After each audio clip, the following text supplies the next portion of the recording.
My own brothers died tragically as well, truth be told.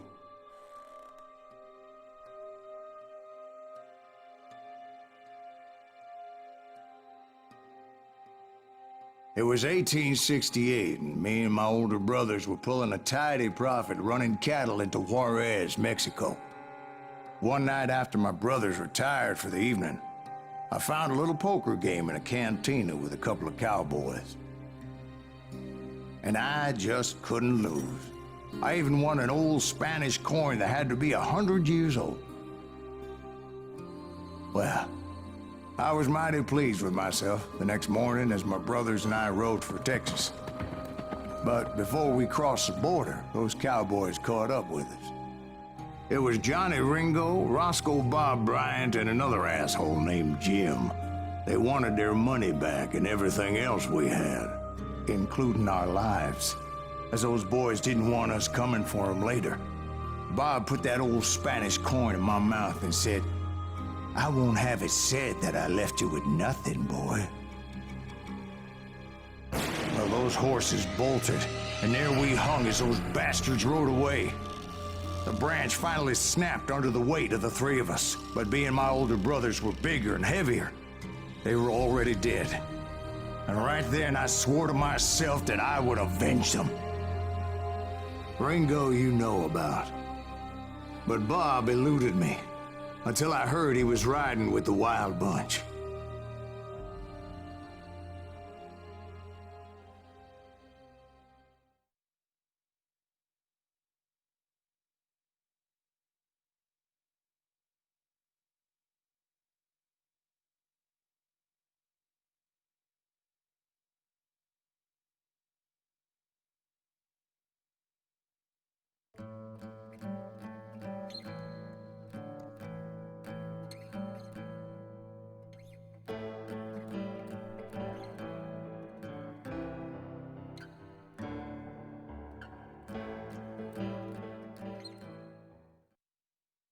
I'd been on their trail for months, ever since they left their hideout in the Bighorn Mountains. Led by Butch Cassidy, they were a loose association of outlaws who robbed banks and trains from Colorado to Montana. Among them was the Sundance Kid, and that murderous hombre I was tracking, Roscoe Bob Bryant. Were you a part of that giant Pinkerton posse after the Wild Bunch? No, boy. A circus like that would have slowed me down. Besides, I wanted Bryant all to myself. I'd heard about a large shipment of gold being transported to Wilcox, Wyoming on the Overland Flyer. They blew the bridge with the intention of forcing the train to stop. Well, I assumed the Wild Bunch was likely in the still intact part of the train high above. I was determined to make that sumbitch Bob pay for what he did to my brothers.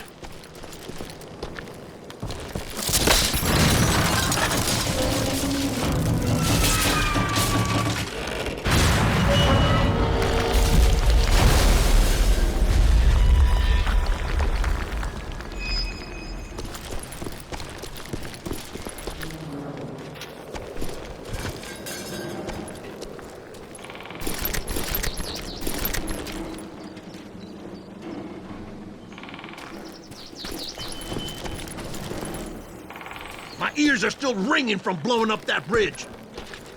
What'd you say? I can't hear a goddamn thing! Well, I made my way off unscathed and came upon a few members of the gang and had no choice but to dispatch them. That son of a bitch! From there, I had to negotiate an even more precarious route. You can run, but you can't hide. But first, I would need to get my ass out of there.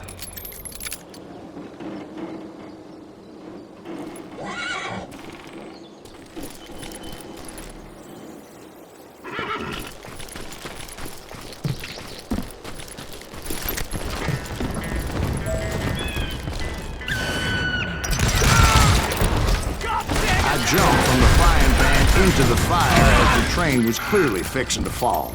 I had found the gang, but in order to find old Bob, I needed to fight my way forward past a whole passel of desperados. Outside, inside, any way I could, I made my way towards my prey.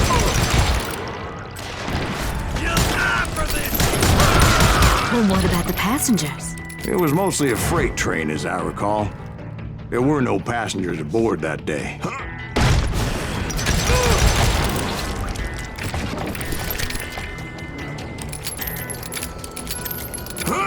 Gonna punch you! You won't get away with this!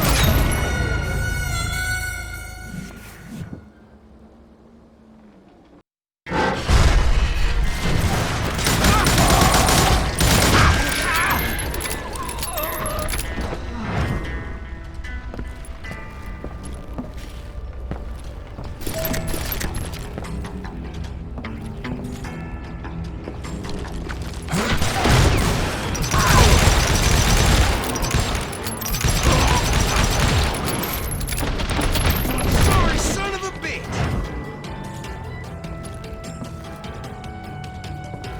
That's right! Run!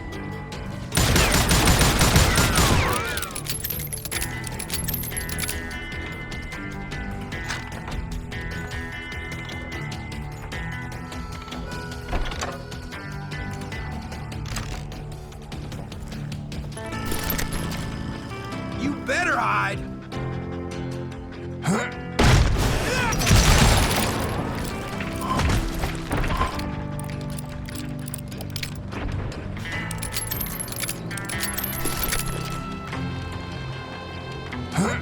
Gonna cut you!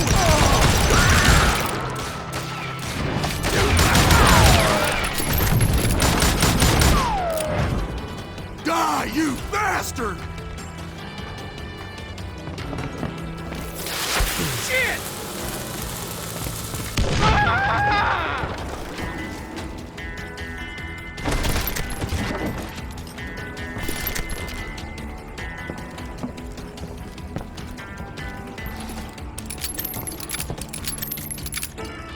As I mentioned before, I am not fond of heights.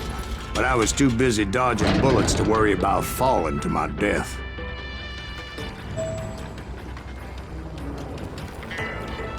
Odds were I was likely to die that day anyway. So I was determined to take down as many of those bastards as I could.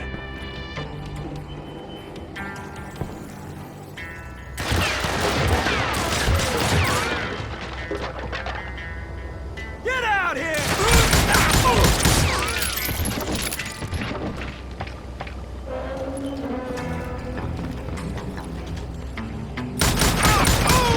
Murderer!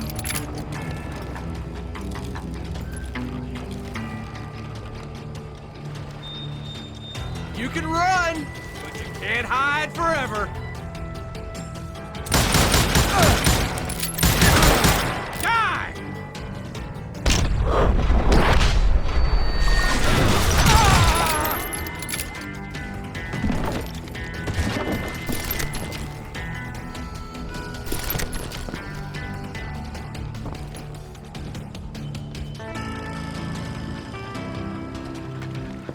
You ain't seen the likes of me.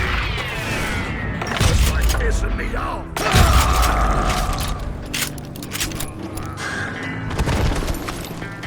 Times it was like shooting ducks in a shooting gallery. The only difference is these damn ducks shot back.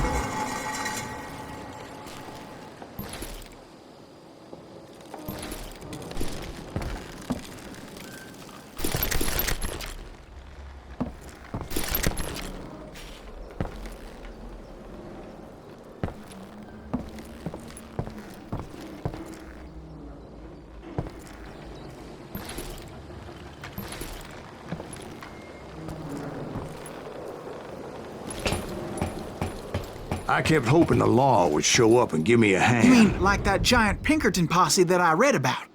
Did they come riding in, guns a-blazing to help?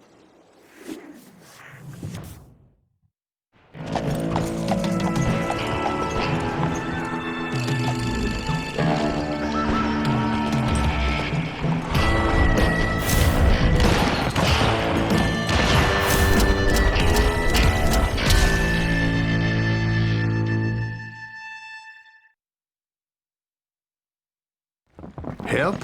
From the Pinkertons? No, son. I had to fight the wild bunch all by my lonesome, as usual. Who the hell is that? He's out of his mind! Take cover! Retreat! Retreat!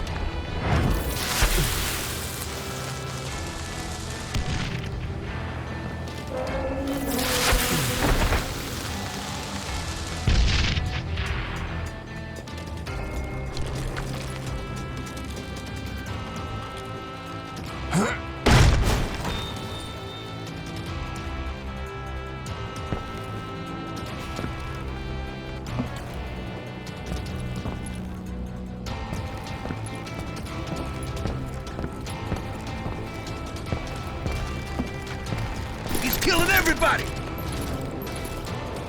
He'll kill us all! You ain't seen the likes of me. Run!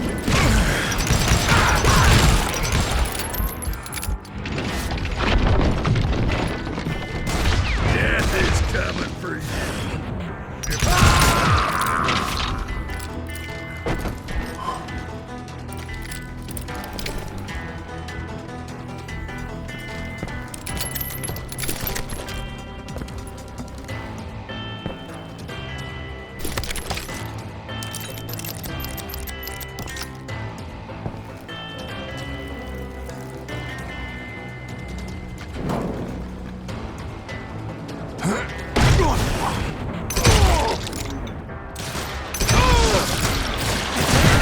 Just kill Red?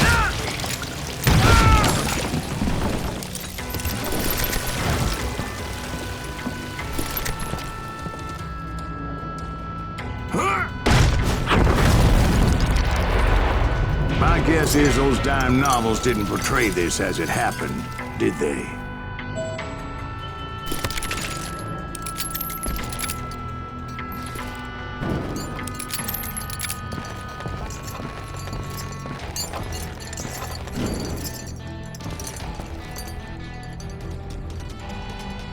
Only a few stragglers were left, and I had to cut them down pronto if I was going to stay on old Bob's trail.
Once I silenced all those guns, I went searching for my nemesis, determined to finally have my justice. But the only survivor who welcomed me was George Flat-Nose Curry. Who was he? The fastest gun in the gang. Right after Sundance, I mean. And Kid Curry, and maybe Elsie Lay. Though some folks might dispute that.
On that very same day, Butch Cassidy and the Sundance Kid decided to leave the Wild Bunch behind and decamped for South America.